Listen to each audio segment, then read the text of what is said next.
Hello दोस्तों, आप लोग कैसे हो? आई होप कि आप लोग अच्छे होंगे। आज हम लोग जो परीक्षा स्टार्ट करने जा रहे हैं, है ना बच्चों?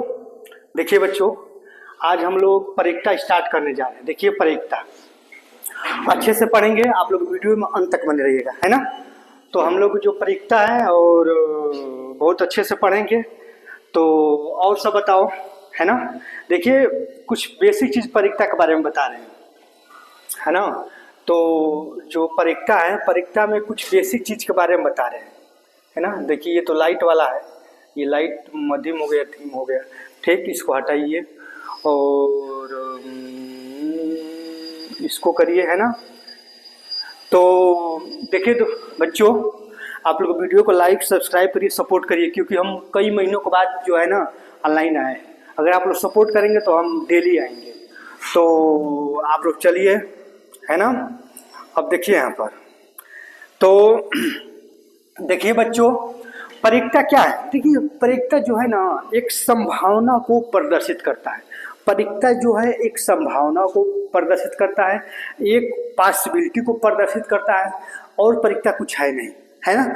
परीक्षा का मान हमेशा 0 से बड़ा आता है और 1 से छोटा आता है, यानी परीक्षा का मान हमेशा बाटा के रूप में आता है। परीक्षा का मान कभी भी 0 से छोटा नहीं आएगा, माइनस के रूप में नहीं आएगा। परीक्षा का मान, परीक्षा का मान कभी भी 1 से बड़ा नहीं आता है।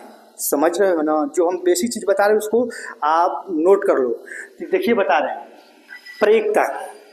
देखिए पहले इसके बारे में ये समझिए कि अगर यहाँ पर हम इस तरह लिख दे रहे हैं, है ना, इस तरह लिख रहे हैं। देखिए बच्चों दिखाई दे रहा है ना? पहले ये देखें, हाँ दिखाई तो दे रहा है, ठीक ना? अगर हम ये लिखते परीक्षा में, देखिए समझने का प्रयास करिए, अगर हम ये लिख दें इसका मतलब क्या होता है आप बताओ? हाँ, इसका मतलब होता क्या है बताओ? अगर हम ये लिख दें, है ना, x लिख कर और इस तरह करके ये लिख दें, तो देखिए बच्चों, जिधर मुंह खुला रहता है, मुंह किधर खुला है? इधर मुंह खुला है ना, मुंह किधर खुला है? आप समझ रहे हैं ना? इधर मुंह खुला है ना, तो जिधर मुंह खुला रहता है वो बड़ा होता है ना?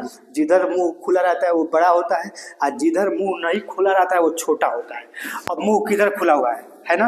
मुंह एक्स की तरफ खुला हुआ है। मुंह किधर खुला हुआ है? एक्स की तरफ खुला हुआ है। देख रहे हैं ना? मुंह एक्स की तरफ खुला हुआ है ना, तो एक्स का मान बड़ा होगा। एक्स का मान बड़ा होगा, किससे बड़ा होगा? एक से बड़ा होगा। इसका मतलब ये होगा, तो ये तो बड़ा हो गया। इसमें अगर आप बराबर का चिन्ह लगा देंगे, इस तरह लगा दे, तो इसका मतलब ये हुआ ना कि एक्स का मान बड़ा होगा। एक्स का मान देखिए, जिधर मुंह खुला रहता है वही बड़ा होता है। तो एक्स की तरफ मुंह खुला हुआ है ना, तो एक्स बड़ा हो गया, एक्स बड़ा भी हो गया, और एक्स जो है ना 1 के बराबर, ये देखिए ये बराबर का चिन्ह है, ये जो नीचे हम लगा रहे हैं ना ये बराबर का चिन्ह है। तो एक्स का जो मान है, एक्स का जो मान है वह बड़ा होगा। एक्स का मान बड़ा होगा, किससे बड़ा होगा? एक से बड़ा होगा, और बराबर भी होगा, है ना? जैसे कि हम इस तरह लगा दें, इस तरह, अगर इस तरह कर दे और यहाँ पर इस तरह कर दे, तो इसका मतलब y का मान, y की तरफ मुंह खुला हुआ है ना, तो y का मान बड़ा होगा। y का मान किससे बड़ा होगा? 2 से बड़ा होगा।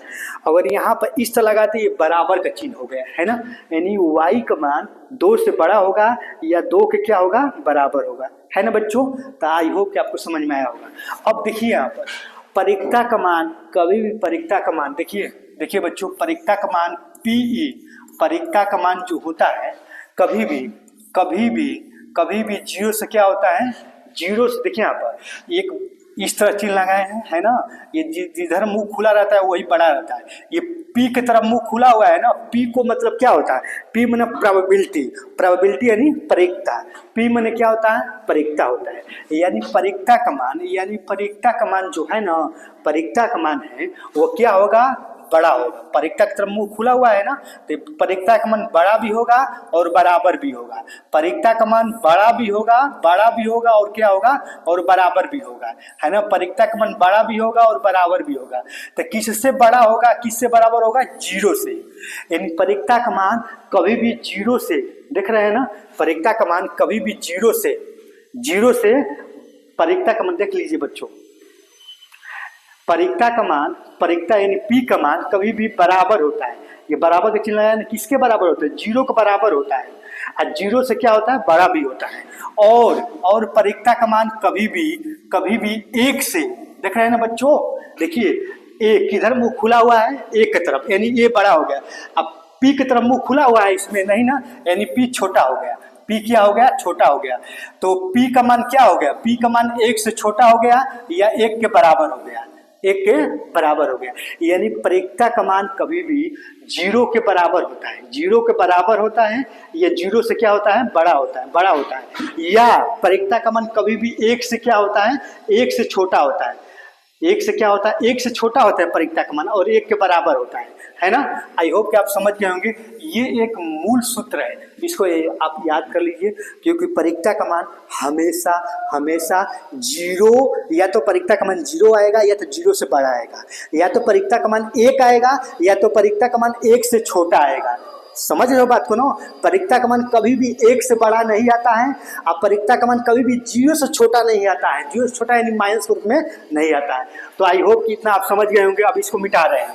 अब देखिए दोस्तों, परिक्ता का मान कभी भी संभावना में आता है, संभावना व्यक्त करते हैं। जैसे कि मान लीजिए अगर आप एक सिक्के को, सिक्के तो नहीं लिए हैं है ना, अगर आप एक सिक्के ले लीजिएगा और उस सिक्के पर, एक सिक्के अगर आप लेंगे तो उस सिक्के पर दो चीज बना होता है, एक तो भारत का निशान रहता है और एक पैसा रहता है ना, है ना बच्चों। देखिए बच्चों, एक सिक्के लेंगे तो उसमें दो निशान है, एक भारत रहता है, एक क्या रहता है, एक पैसा रहता है। तो जब आप एक सिक्के के जब आप उछालेंगे, जब आप एक सिक्के को उछालेंगे तो उस पर दो कंडीशन बन सकती है। या तो भारत आएगा, जब आप एक सिक्के को अगर आप फेंकेंगे ना, जब आप एक सिक्के को उछालेंगे या फेंकेंगे है ना, तो अधिकतर लोग मैच खेलते थे सिक्के को उछालते हैं है ना। अब कहेंगे हमारा हेड है, हेड आ गया तो वो पहले बैटिंग करेगा, नहीं तो फील्डिंग करेगा। समझ रहे बात को ना। जब आप एक सिक्के को जब आप उछालेंगे तो उस पर या तो हेड आएगा या तो टेल आएगा, दो ही कंडीशन बनेगी। लेकिन दोनों कंडीशन बन रहा है, लेकिन दोनों कंडीशन संभावना में बन रहा है दोस्तों, दोनों कंडीशन बन रहा है, लेकिन दोनों कंडीशन संभावना में बन रहा है ना। जब आप एक सिक्के को उछालेंगे तो या तो संभावना ये बन रही थी, या संभावना ये बन रही, या तो उस सिक्के पर आपका भारत आ सकता है या तो उस सिक्के पर आपका पैसा आ सकता है, यही ना दो चीज आ सकता है। लेकिन कंफर्म हम नहीं ना कह सकते हैं कि नहीं उस पे सिक्का पर भारत ही आएगा, उस सिक्का पर टेल ही आएगा। आप ही बताओ, कंफर्म नहीं ना कह सकते, नहीं ना कह सकते, नहीं, ये संभावना में व्यक्त करते हैं, संभावना ही तो व्यक्त कर रहे हैं कि जब हम सिक्के को फेंकेंगे तो या तो उस पर हेड आएगा या तो उस पर टेल आएगा, संभावना व्यक्त कर रहे हैं है ना। तो परिक्ता जो होता है ना, परिक्ता जो होता है कभी भी कोई भी संख्या को व्यक्त करता है तो प्रोबेबिलिटी संभावना में ही हम लोग व्यक्त करते हैं। तो देखिए दोस्तों, परिक्ता को किसमें व्यक्त करते हैं, संभावना व्यक्त करते हैं। जैसे कि एक सिक्के को देखिए, एक सिक्के को देखिए, हाँ, एक सिक्के को जब आप उछालेंगे, तो जब एक सिक्के को उछालेंगे तो उसमें या तो भारत आएगा, भारत का मतलब हेड हुआ, भारत का मतलब हेड, तो एक, और पैसा का मतलब टेल। समझ रहे हैं बात को ना। जब एक सिक्के को उछालेंगे तो उस पर दो कंडीशन बनती है, या तो उस पर हेड आएगा या तो उस पर टेल आएगा, है ना बच्चों। देखिए, जब आप एक सिक्के को जब आप उछालेंगे तो उस पर दो ही कंडीशन बन सकती है, या तो उस पर हेड आएगा या तो उस पर टेल आएगा। इसके अलावा और कुछ आ सकता है, नहीं आ सकता है। अब आप उसमें कितने लोग हैं कहेंगे सर सिक्का खड़ा हो जाएगा, अरे सिक्का खड़ा कहाँ हो जाएगा। देखिए, हम ऑफलाइन पढ़ाते हैं तो बच्चे कहते हैं कि सर ना तो टेल आएगा ना तो हेड आएगा, सिक्का खड़ा हो जाएगा। ऐसा होगा, ये संभव है, खड़ा हो जाएगा सिक्का, नहीं ना, ये अपवाद है। तो देखिए, जब एक सिक्के को जब आप उछालेंगे तो उस पर या तो हेड आएगा या तो टेल आएगा, और कुछ आ सकता है नहीं। लेकिन ये भी हेड टेल आएगा और संभावना में आएगा, कंफर्म नहीं आएगा। आप कहेंगे जब सिक्के को उछालेंगे तो हेड आएगा या टेल आएगा, हेड आएगा या टेल आएगा, अब संभावना में ही आएगा, या तो हेड आ सकता है या तो टेल आ सकता है, कंफर्म नहीं है। तो जब आप एक सिक्के को उछालेंगे तो या तो हेड आएगा या तो टेल आएगा, है ना। जैसे कि इसमें एक क्वेश्चन हम लिख रहे हैं, देखिए बच्चों, एक क्वेश्चन लिख रहे हैं कि एक सिक्के को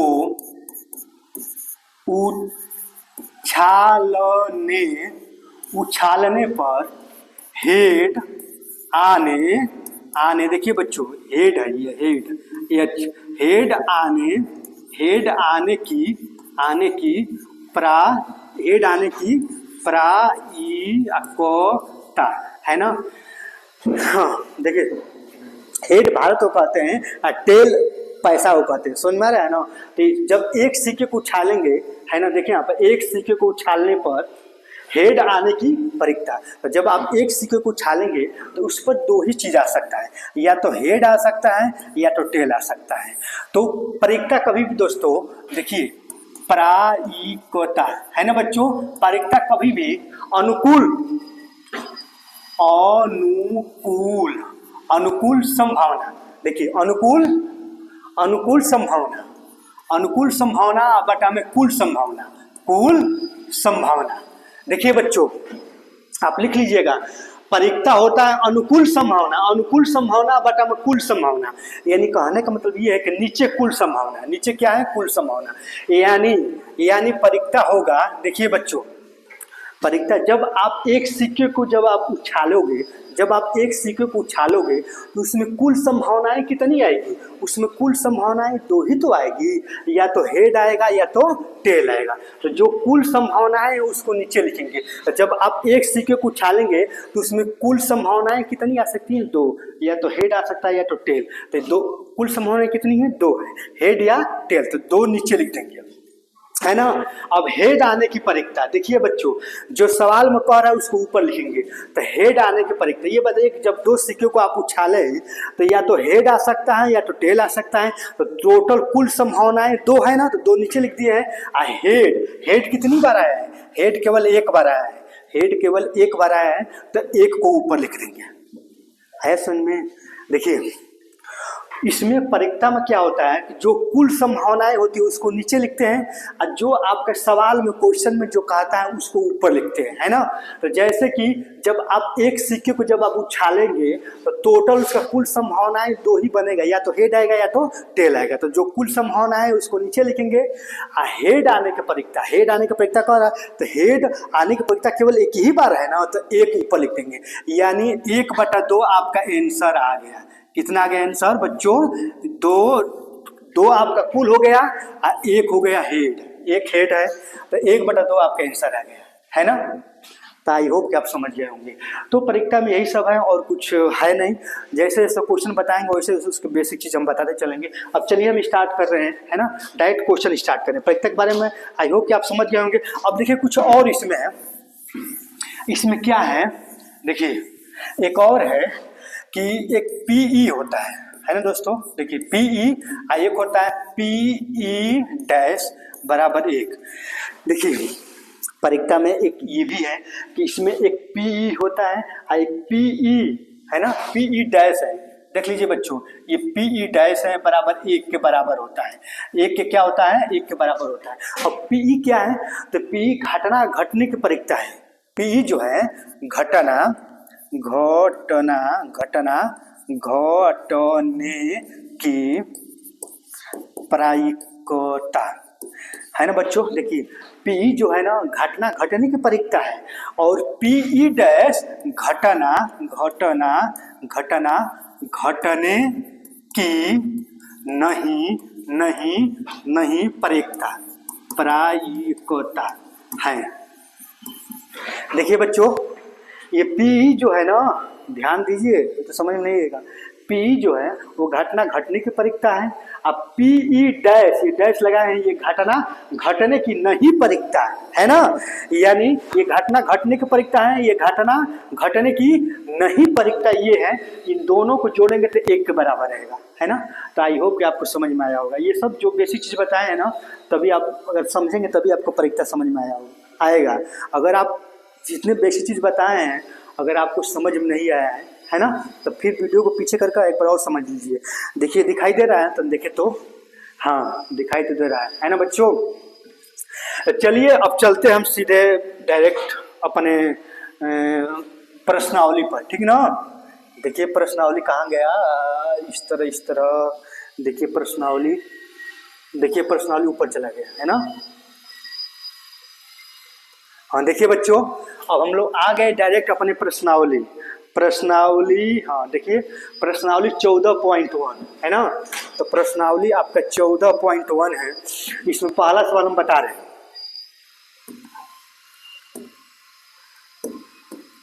है ना। देखिए बच्चों पहला सवाल है, देखिए समझने का प्रयास करिए।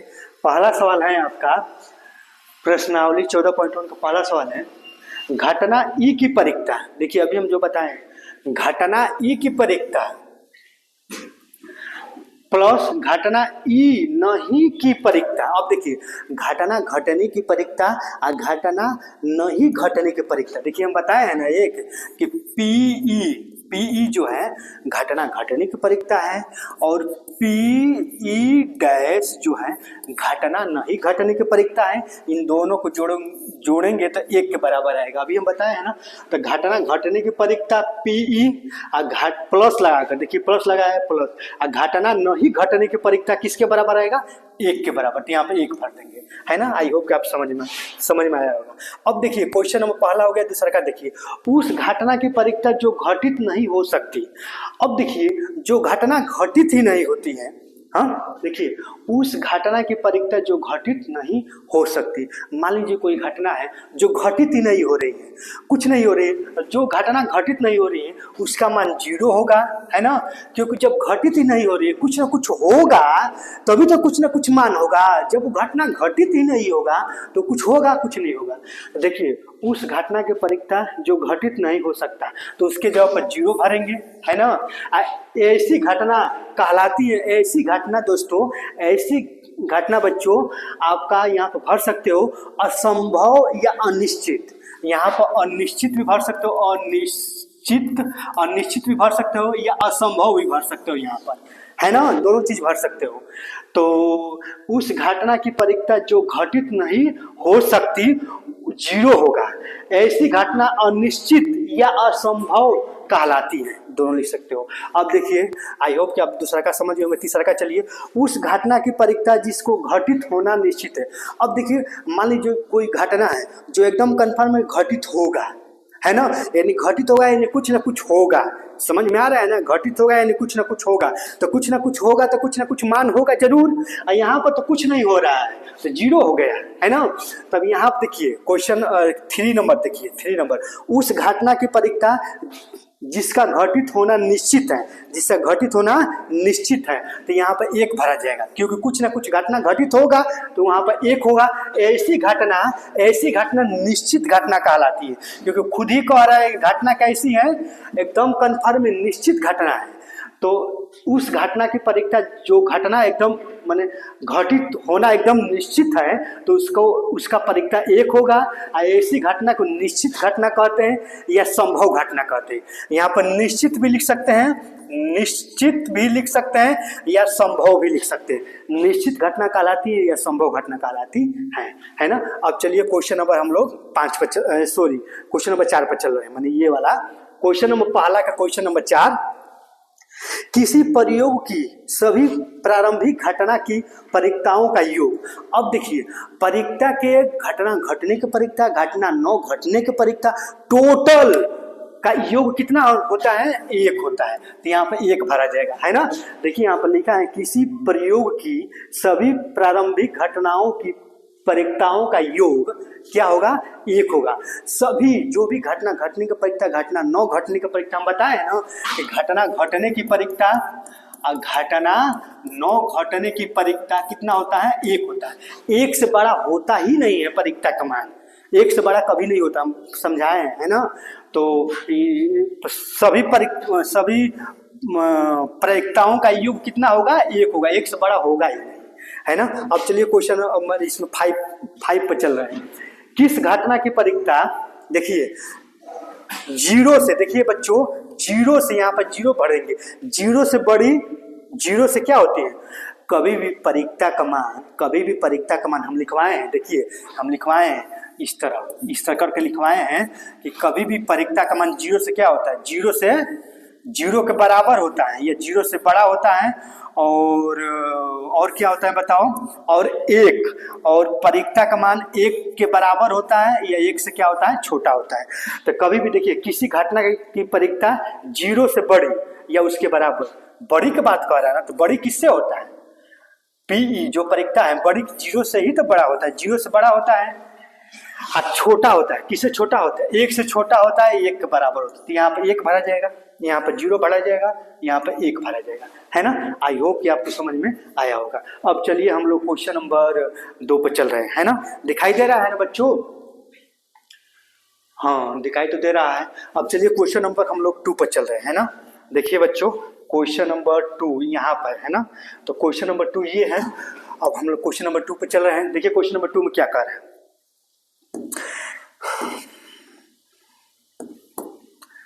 है ना। देखिए क्वेश्चन नंबर 2 यही है आपका। तो क्वेश्चन नंबर 2 पे क्या कह रहा है, निम्नलिखित प्रयोगों में से किन किन प्रयोगों के परिणाम सांप्रदायिक हैं स्पष्ट कीजिए। देखिए इसमें सांप्रदायिक के बारे में बताना है। देखिए सांप्रदायिक क्या होता है पहले ये समझ लीजिए। देखिए सांप्रदायिक ये होता है ना कि इसमें 2 घटनाएं घटित होती हैं। एक तो घटनाएं घटित होती हैं और एक घटनाएं घटित नहीं होती हैं। मैंने कहने का मतलब कि जब आप सिक्के को, एक सिक्के है ना, एक सिक्के के कितने पहलू होते हैं बताओ बच्चों? एक सिक्के के 2 पहलू होते हैं ना। या तो हेड आएगा, जब एक सिक्के के 2 पहलू होते हैं इसका मतलब कि जब एक सिक्के को अगर आप उछालेंगे तो उस पर या तो भारत आएगा या तो पैसा आएगा, या तो हेड आएगा या तो टेल आएगा, और कुछ आ सकता है नहीं आ सकता है ना। तो जब एक सिक्के को उछालेंगे तो हम कह देंगे कि या तो हेड आएगा या तो टेल आएगा, हम कह रहे हैं। तो आप भी तो इस बात को कहेंगे, आप भी तो इस बात पर सहमत होंगे, हर कोई व्यक्ति सहमत होगा। तो जब हर कोई व्यक्ति सहमत होता है तो उसी को सांप्रदायिक कहते हैं। क्या कहते हैं? सांप्रदायिक कहते हैं। जैसे कि इस क्वेश्चन समझ में आएगा। देखिए पहला क्वेश्चन, एक ड्राइवर कार चलाने का प्रयत्न करता है। एक ड्राइवर जो है कार चलाने का प्रयत्न करता है। कार चलाना प्रारंभ हो जाती है या कार चलाना प्रारंभ नहीं होती है। देखिए जब एक ड्राइवर है, जब वो कार चलाता है, या तो कार चलाएगा या तो कार नहीं चलाएगा। यही तो हो सकता है 2 घटनाएं। क्या हम इस बात को कहेंगे? तो आप नहीं मानेंगे कि जब एक ड्राइवर है तो या तो वो कार चलाएगा या तो कार नहीं चलाएगा, है ना। सभी लोग मानेंगे ना। तो ये एक सांप्रदायिक है, ये एक सांप्रदायिक है। और दूसरा का चलिए, एक खिलाड़ी बास्केटबॉल को बास्केट में डालने का प्रयत्न करता है। बास्केटबॉल को समझ रहे ना, आप खेले होंगे। बास्केटबॉल को बास्केट में डालने का प्रयत्न करता है, तो या तो उसमें डाल पाएगा या तो नहीं डाल पाएगा। ये तो सभी जानते हैं। यही ना 2 घटनाएं हो सकती हैं, और कोई हो सकती है नहीं। केवल 2 घटनाएं हो सकती, लेकिन इस दोनों घटनाओं को कोई भी व्यक्ति मानेगा हाँ या तो खिलाड़ी डाल सकता है या तो नहीं डाल सकता है। तो ये भी सांप्रदायिक है, ये भी क्या है? सांप्रदायिक है। माने ये भी सांप्रदायिक है, ये भी सांप्रदायिक है, और ये तीसरा का भी सांप्रदायिक है। क्यों सांप्रदायिक है? क्योंकि एक सत्य असत्य प्रश्न का अनुमान लगाया जाता है, उत्तर सही है या गलत। देखिए यहाँ पर एक प्रश्न होगा, तो एक प्रश्न या तो सत्य होगा या तो असत्य होगा, या तो प्रश्न गलत होगा या तो प्रश्न सही होगा। समझ रहे हो बात को? जब मान लीजिए एक प्रश्न है, जब उस हम प्रश्न को हल कर रहे हैं तो वो प्रश्न को या तो सही हल करेंगे या तो गलत हल करेंगे। यहाँ पे दिया तो है वो प्रश्न सही है या तो गलत है। और कुछ कंडीशन हो सकता है और कुछ नहीं हो सकता, केवल 2 ही कंडीशन हो सकता है। इस कंडीशन को सभी लोग मानेंगे, है ना। तो ये भी सांप्रदायिक है। और तीसरा का चलिए, चौथा का चलिए, एक बच्चे का जन्म होता है, वह लड़का है या लड़की। देखिए एक बच्चे का जन्म होता है ना, मान लीजिए जन्म होता है, तो आप अनुमान क्या लगाएंगे? अनुमान तो यही तो अनुमान लगाएंगे कि या तो लड़का होगा या तो लड़की होगा, और कुछ अनुमान लगाएंगे नहीं। और कोई कुछ लोग दूसरे अनुमान लगा लेंगे नहीं। देखिए कोई भी अनुमान यही लगाता है कि या तो लड़का होगा या तो लड़की होगा, है ना। तो ये भी सांप्रदायिक घटना है, क्योंकि इसमें भी आप अनुमान लगाएंगे जो सभी व्यक्ति उस बात को मानेंगे। इसमें भी जो अनुमान लगाएंगे तो सभी व्यक्ति उस बात को मानेंगे कि जब आप प्रश्न करेंगे या तो सही करेंगे या तो गलत करेंगे। जब एक बच्चे का जन्म होगा तो या तो लड़का होगा या तो लड़की होगा। जब एक खिलाड़ी बास्केटबॉल में डालेगा या तो डालेगा या तो नहीं डालेगा। समझ में आ रहा है ना। तो जो 2 घटनाएं हैं और संभावना एकदम निश्चित है कि 2 घटनाएं या तो होगा या तो नहीं होगा, तो ऐसी घटनाएं को सांप्रदायिक घटना कहते हैं, है ना। क्या कहते हैं? सांप्रदायिक घटना। अब चलिए अब क्वेश्चन नंबर 3 में चल रहे हैं, है ना। देखिए क्वेश्चन नंबर 3 में नहीं, क्वेश्चन नंबर 3 में यही है आपका, है ना। देखिए क्वेश्चन नंबर 3 आपका है। क्वेश्चन नंबर 3 देखिए क्या कर दिया यार। देखिए क्वेश्चन नंबर 3 आपका है, ये क्वेश्चन नंबर 3 कि फुटबॉल के खेल को प्रारंभ करते समय, फुटबॉल के खेल को प्रारंभ करते समय यह निर्णय लेने के लिए कि कौन सी टीम पहले बॉल लेगी, इसके लिए सिक्का उछालना एक न्यायसंगत विधि क्यों माना जाता है। देखिए जब हम फुटबॉल खेलेंगे तब फुटबॉल खेलते समय हम एक सिक्का उछालते हैं, समझ में आ रहा है ना, कि एक सिक्का उछालते हैं कि आप पहले मारेंगे बॉलिंग कि हम मारेंगे, है ना। देखिए फुटबॉल खेल आरंभ करते समय ये निर्णय लेने के लिए कौन सी टीम पहले बॉल लेगी, कौन सी टीम पहले बॉल को लेगी, है ना, और मारेगी, उस पर एक सिक्का उछाला जाता है। ये सिक्का उछालना न्यायसंगत विधि क्यों माना जाता है, क्योंकि ये सिक्का उछालना एक कौन सी घटना है बताओ, एक हम बताए थे ऊपर वाला, बताओ देखो हम भी भूल गए, है ना, एक सांप्रदायिक घटना है ना, क्या है देखिए यहाँ पर, देखिए बच्चों एक सांप्रदायिक घटना है। सिक्का उछालना क्या है, एक सांप्रदायिक घटना है ना, सिक्का उछालना एक आपका सांप्रदायिक घटना है। तो जब आप एक सिक्के को उछालेंगे, है ना, तो सिक्का उछालना आपका एक क्या है, एक सांप्रदायिक घटना है। देखिए यहाँ पर कह रहा है कि जब आप एक सिक्के को उछालते हैं तो न्यायसंगत विधि क्यों माना जाता है, न्यायसंगत विधि क्यों माना जाता है सिक्का को उछालना, क्योंकि एक सिक्का ये जो घटना हो रही है एक सांप्रदायिक घटना है, सांप्रदायिक घटना है। ये सांप्रदायिक घटना है क्योंकि इस घटना को सभी लोग मानेंगे, इसीलिए ये एक न्याय संगत है। कह रहा है ना कि न्याय संगत विधि क्यों माना जाता है, क्योंकि ये एक सांप्रदायिक घटना है, सांप्रदायिक घटना को सभी लोग मानेंगे, इसलिए एक सांप्रदायिक घटना है। तो क्वेश्चन नंबर 3, आई होप कि आप क्वेश्चन नंबर 3 भी समझ गए होंगे। अब चलिए अब क्वेश्चन नंबर यहाँ से 4, बहुत सारे क्वेश्चन है ना। तो देखिए दोस्तों, है ना, देखिए पढ़ाना बहुत डिफिकल्ट है, ऑनलाइन पढ़ाना, और मुंह सूख जाता है बोलने से, है ना। तो आप लोग फुल सपोर्ट करिए, वीडियो को लाइक करिए, सब्सक्राइब करिए, शेयर करिए, है ना, और हमारा सपोर्ट करिए ताकि हम भी खुल कर आपको पढ़ाएं, है ना। अब देखिए क्वेश्चन नंबर 4, देखिए बच्चों हम जो भी बेसिक चीज बताए हैं अगर आप समझे होंगे तो क्वेश्चन नंबर 4 आप तुरंत लगा देंगे। क्वेश्चन नंबर 4 का आंसर कौन होगा, आप ही बताओ, क्वेश्चन नंबर 4 का आंसर कौन होगा। तो क्वेश्चन नंबर 4 का आंसर यहाँ क्या कह रहा है कि निम्नलिखित में से कौन सी संख्या, देखिए निम्नलिखित में से कौन सी संख्या किसी घटना की परिक्ता नहीं हो सकती। देखिए बच्चों नहीं हो सकती है कह रहा है, नहीं हो सकती, तो कौन सी नहीं हो सकती, देखो ये हो सकता है, ये हो सकता है, ये हो सकता है, ये होगा नहीं होगा, क्योंकि माइनस में है। हम बताए हैं कि परिक्ता कभी माइनस में नहीं होती, बताए हैं कि नहीं, बताओ बच्चों परिक्ता कभी माइनस में होती है नहीं। तो ये कह रहा है कि परिक्ताएं नहीं हो सकती है, कौन सा नहीं होगा, ये नहीं होगा, क्योंकि कभी परिक्ता माइनस में नहीं होता है। देखिए बच्चों दिखाई दे रहा है ना वीडियो, हाँ दिखाई तो दे रहा है, ठीक ना। तो ये जो है ना ये परिक्ता नहीं हो क्योंकि माइनस है, अब परिक्ता कभी भी माइनस में नहीं होता है ना। अब देखिए यहाँ पर अब क्वेश्चन नंबर 5 देखिए यदि पी इतना हो तो ई नहीं की परिक्ता क्या होगा। अब देखिए यही है ना, यहाँ पर देखिए, यहाँ पर देखिए बच्चों क्वेश्चन नंबर 5 यहाँ पर हल कर रहे हैं। क्वेश्चन नंबर 5 आपका है कि पीई प्लस पीई डैश बराबर किसके बराबर है, 1 के बराबर है ना। अब देखिए यहाँ पर पीई का मान दिया है, पीई का मान कितना दिया है 0.05 है ना। देखिए इसका मान दिया है 0.05, इसका मान दिया है ना, इसका मान दिया है। अब प्लस है ना, देखिए पी का मान दिया है, जो मान दिया हम लिख दिए, और ई नहीं माने ये तो पी तो है, अब पी नहीं है तो ई नहीं का मान कह रहा है निकालने के लिए, नहीं आ गया ना, तो इसका मान कह रहा है, इसका मतलब कि नहीं डैश लग गया तो इसका मान कह रहा है, तो इसको लिख दीजिए इस तरह, पी ई डैश लिख दीजिए, अब बराबर क्या हो जाएगा 1, है ना बच्चों। ये आप देख रहे हो कि ये प्लस के रूप में उधर जाएगा तो माइनस के रूप में हो जाएगा। देखिए यहाँ पर हल कर रहे हैं, ये आपका हो गया पीई, हो गया ना बच्चों। देखिए यहाँ पर पीई आइए बराबर 1, आइए प्लस हो जाएगा तो -0.05 है ना। तो पी देखिए पीई डैश लगा दीजिएगा, डैश हम बोल रहे हैं। देखिए पीई डैश माने डैश का मतलब नहीं वाला है ना।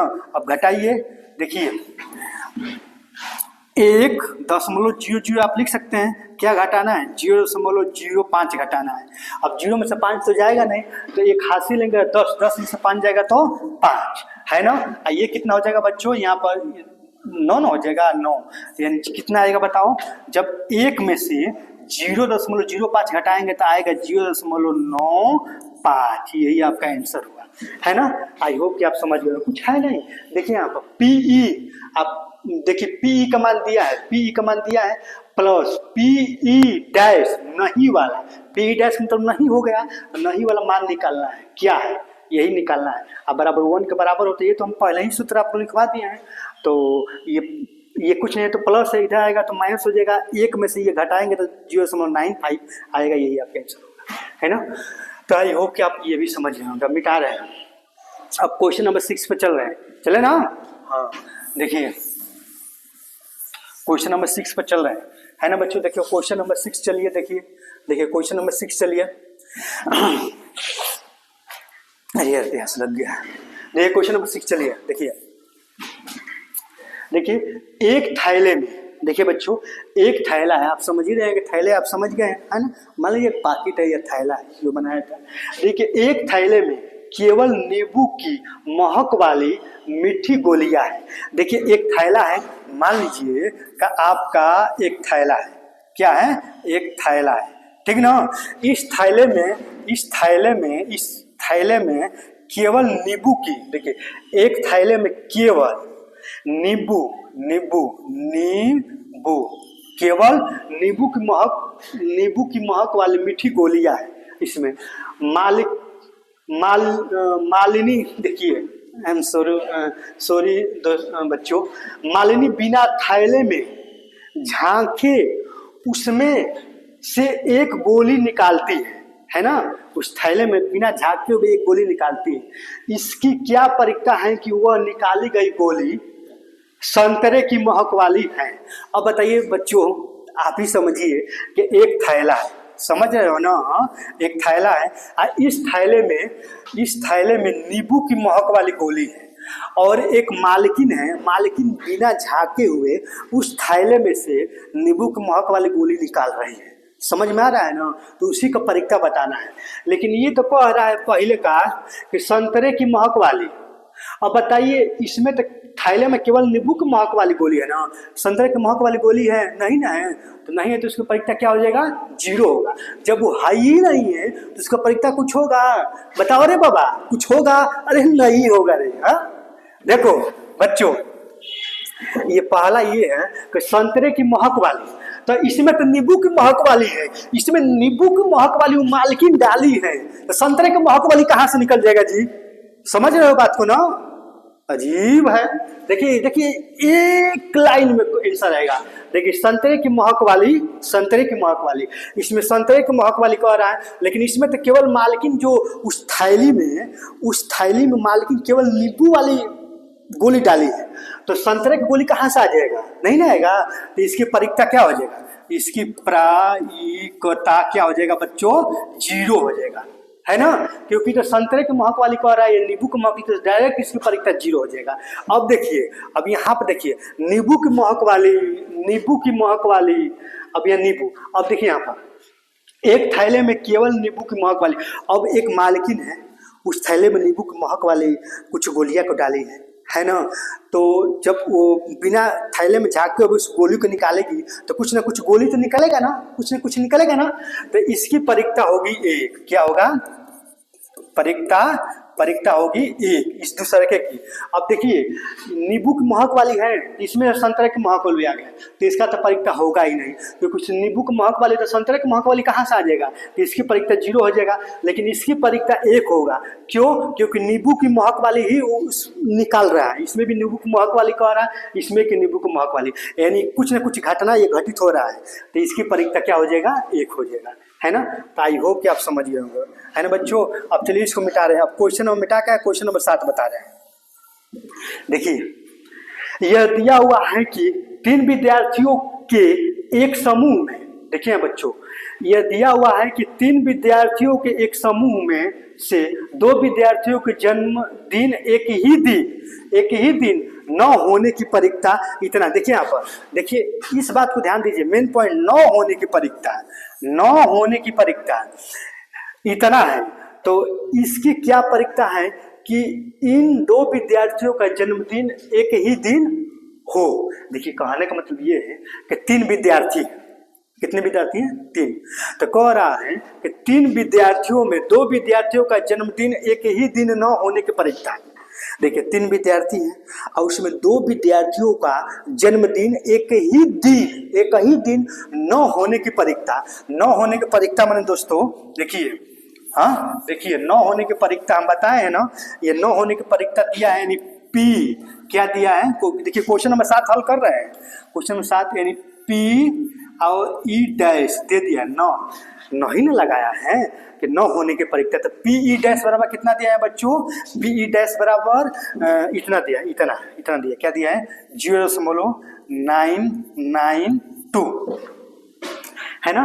न होने के परिक्ता, तो जहां पर नहीं का शब्द आएगा तो पी ई डैश लगा देंगे। अब कह रहा है कि 2 विद्यार्थियों का जन्मदिन एक ही दिन हो, उसी का परिक्ता बताना है, यानी आपका पीई का मान क्या होना है बच्चों, पीई का मान बताना है, क्वेश्चन मार्क।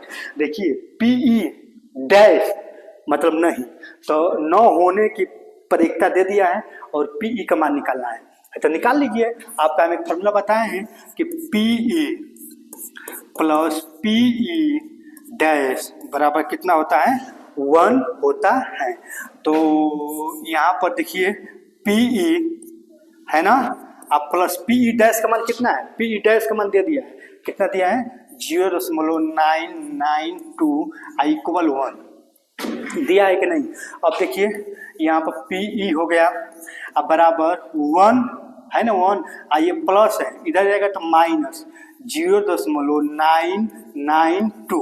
अब घटा लो, घटाने सबको आता है ना, 1.000 लगाओ, उसके बाद 0.992 घटाओ, है ना बच्चों। देखिए जीरो में से जाएगा नहीं तो हासिल लेंगे 10 में से 2 जाएगा तो 8 और 9 में से यहाँ पर 9 हो गया तो 9 में से 9 जाएगा तो 0, 9 में से 9 जाएगा तो 0 और 10.1, यानी पीई बराबर 1 में से इसको घटाओगे तो कितना आएगा बच्चों, बताओ कितना आएगा, बताओ आएगा 0। देखिए यहाँ पर कहाँ गड़बड़ा गई जी, यहाँ पर 0 इतना आएगा, है ना। देखिए 1 यहाँ पर था तो 1 तो कॉमन ले लिए हैं, तो 1 कॉमन ले लिया तो यहाँ पे 0, यहाँ पर 0 तो 10 हो गया है। अब ये 10 इसको देगा तो ये 9 हो जाएगा, ये 10 हो जाएगा, और ये इसको देगा तो ये 10 हो जाएगा, ये 9 हो जाएगा, 10 में 2 जाएगा 8, 9 में से 9 जाएगा 0, 9 में से 9 जाएगा 0, और ये तो 1 कॉमन ले लिया तो 0 हो गया। तो जब घटाओगे तो आएगा 0.008, यही आपका आंसर होगा, है ना बच्चों। इसका क्वेश्चन नंबर 7 का ये आपका आंसर होगा 0.008। आई होप कि आप समझ गए होंगे। अब चलिए क्वेश्चन नंबर 8 पर, इसको हटा रहे हैं ना। अब क्वेश्चन नंबर 8 पर चलिए, क्वेश्चन नंबर 8 है ना। हाँ देखिए बच्चों ये वीडियो बड़ा हो जाएगा, है ना, इसीलिए क्वेश्चन नंबर 8 के बाद जो भी प्रश्न हल करेंगे दूसरे वीडियो में हल करेंगे। आप लोग सपोर्ट करिए, वीडियो को शेयर करिए, लाइक करिए, सब्सक्राइब करिए और कमेंट अवश्य करिए, कोई भी कन्फ्यूजन हो ताकि उस कन्फ्यूजन को हम दूर करें, एक और अच्छा वीडियो बनाकर। जय हिंद।